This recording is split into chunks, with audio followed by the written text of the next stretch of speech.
Well, hello there everyone. I want to start off this weekly Forex analysis with a chart of the dollar index.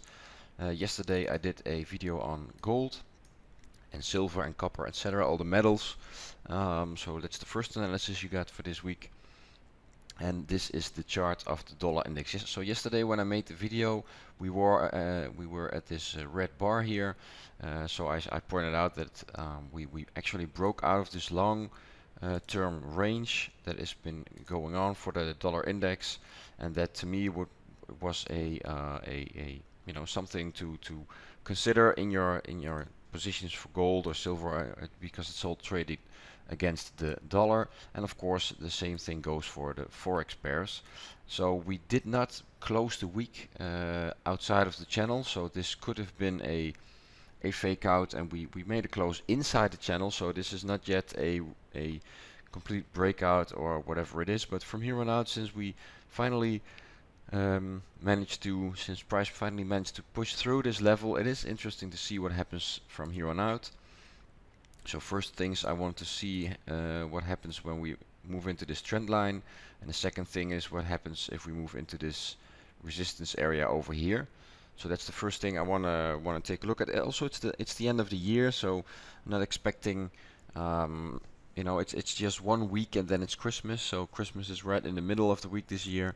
So that's a trading week, kind of lost trading week. It's just the Monday and the Tuesday, with not a lot of action in the market, and then we just have the Friday left, and then of course the next week we got the new year and everything. So yeah. It's not really the time for the big moves, but fresh year 2020 January.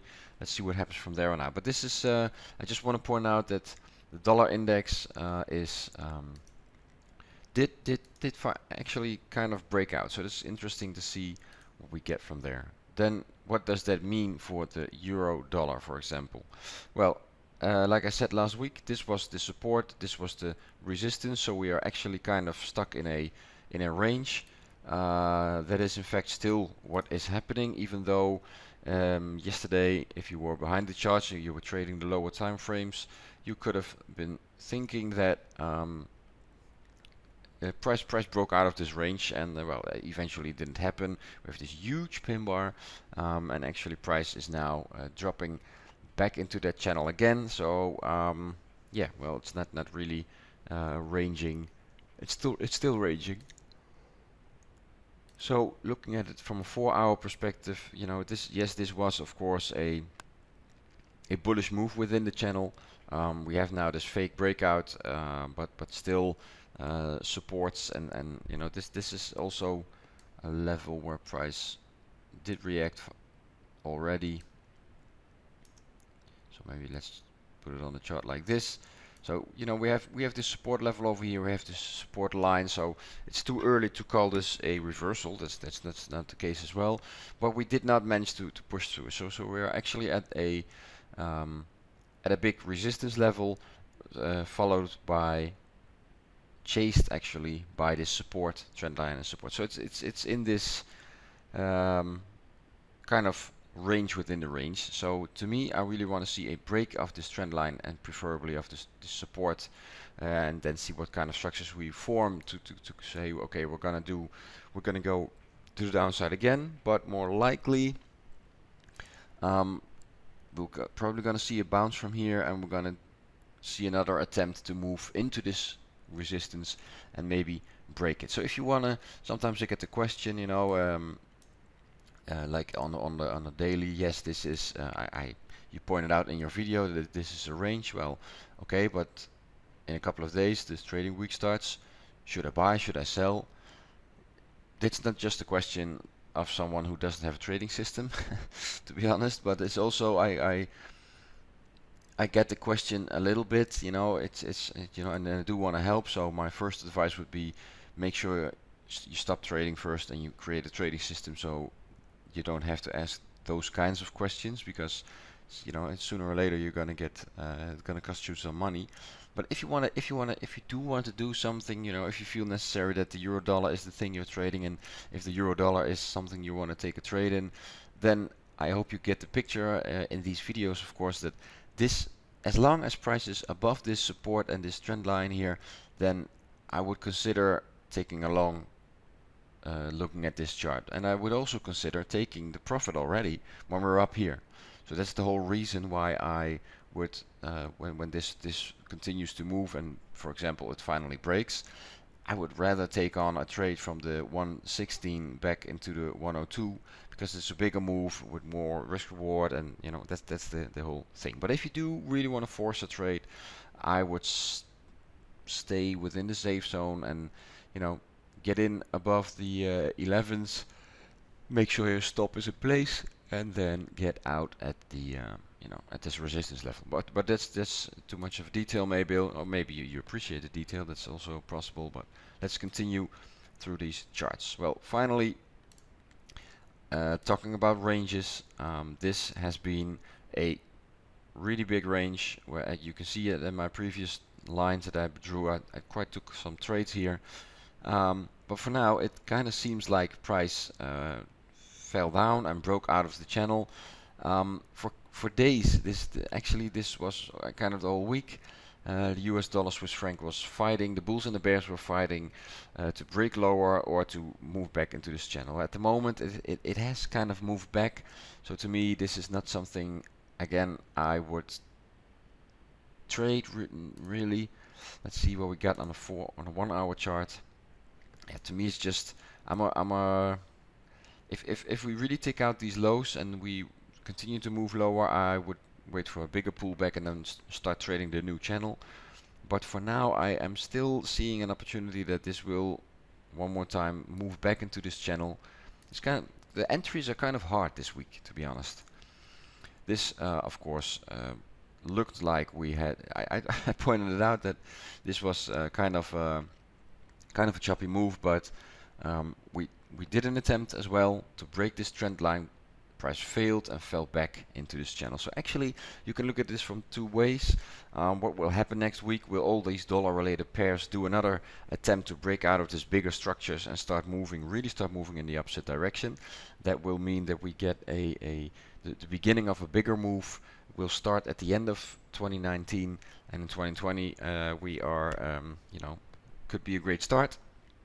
We don't know yet, but this also can mean that price came in really far into these bigger structures, but the bigger structures, like a lot of times, they are still holding, and this could be the beginning of an opposite move in the opposite direction. So make sure you manage your risk pretty closely, whatever your bias is, because for both biases, you know, I understand when people get into discussion, no, this is going to finally break, or no, this is going to reverse again. It's really one of those times in the market. Well, this played out eventually. A couple of videos back when we were in this consolidation and dollar was in you know, not really taking direction, I personally got out. And then finally, the week after, we got the strong breakout. So some people were happy that they were still in this move. And well, if you really did trade the initial idea, I think you're really happy at the moment because you had a great move. We came into this resistance over here, so that is in fact a level where price is now, you know, has the potential to make that final reversal back in here. Not expecting it to push through right away because the structure was very bullish. So a lot of times we first make a bearish move and then push through, but you know, it's just all over the place with the dollar. Also Canadian dollar against the dollar is like we are back at this monthly trend line. This is a huge trend line where we had this fake out and then finally we moved, and now again it looks like we are making an attempt to break it, but we closed above. Remember that everything in the dollar eventually closed off the week back into the levels where we can say, okay, the structure did not break yet. Same thing here, we are seeing this consolidation, and I pointed out last week that, you know, we really need to see a break of this support to be calling this a true reversal. So that's way too early, we can't say that yet. And well, it points out that that was in fact true. So we came back into this resistance, and well, it was very near this cluster here, these both trend lines meeting, and of course this previous resistance has been respected again. So also here, no breaks outside of channels that were any different from that. Okay, but let's pick on some euro related pairs. This is something I love to trade, but at the moment we are in this big consolidation. We really need a confirmed break, a confirmed reversal on this, and for that I really need to price to clear this level and start moving in it, and otherwise get back into these levels down here to reverse this setup. So I really need this market to start moving before getting into that too much. Okay, well, this is kind of a strange bar, but I think it is related to some British pound related news. You know, this has been all the way a bearish move. Never was a momentum where we thought it was turning or switching. That never happened. We got huge consolidation phases, and actually this is such a weak breakout. This is also could be counted as a consolidation. You know, it's still bearish. So I would prefer to look at this from a you know, with this bar coming in, you know, it confirms even more bearishness. So I'm still bearish on this, but I really need a something I was looking for over here and did not receive that. So I'm really looking for a pullback first.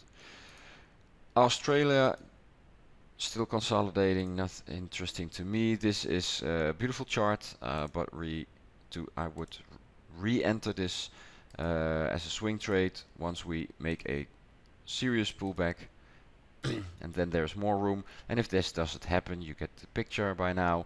We need a clear break and a retest of this trend line probably, or a retest of previous resistance, something like that. But that really takes time. So this is nothing I would be trading right next week. This is another euro-related pair where things are just within a certain range. Yeah, well, this is an interesting combination. Of course, we had some British pound news and we had some euro dollar movement. So yeah, this was a great great move. I think it's an idea to put in a trend line a little bit steeper from here on out. So maybe price will react, and this will offer us some more moves earlier on. So yeah, this would be the first idea, and then we could continue. And if this doesn't happen, of course, this trend line, you know, sooner or later it can be met and will act as a support as well. But this is looking at 2020. You know, Great British Pound, US dollar is a great thing to potentially make a big run to the upside. Here's one more euro-related pair, which actually broke out of this resistance. Okay, I didn't notice this earlier, so this is kind of interesting, and it closed outside of it as well.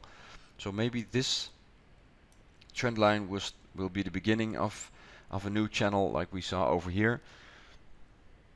Of course, we need way more information to be saying that in full. Interesting. I'm gonna add this to my watch list. Let's see how this behaves. Okay, we're in 13 minutes. I want to close out the video anytime now because I don't want to get into too much or too long information. This kind of looks like the British pound US dollar, but it's actually the British pound Swiss. And you'll see that a lot of this is the Canadian. A lot of these British pound moves are starting to look the same. So everything pound related against all these currencies is trending actually. So when the pound is first and the other currency is second, I would say everything is pretty much bearish, and I am definitely hunting for pullbacks on these setups to be really getting into some interesting positions when that happens. And of course riding it back with the trend, so in the direction of the trend, which is to me bullish. New Zealand Canadian, still the idea is still in place, it's still going on, still running. Some minor consolidation, probably a pullback into these levels, and then still pretty much bullish. Australian Canadian, bit more choppy, but if you look at the bigger picture, it kind of is the same thing as this chart. It's starting to look a bit the same, but we are still in this consolidation. So when you could be into this trade a little bit earlier. So let's say we are in this phase now, this consolidation, and you know, try to find an entry, and I'm expecting this to be to become a bullish run for a very long time. So interesting to see how this will turn out. Okay, well, that's it for now. Yeah, we did this one already. Okay, well, thanks for watching, and good luck in the last year of trading. Don't be too enthusiastic to take on a lot of trades, because it's just the time of the year. It's the end of the year. So I wish you good luck, and see you in the next video.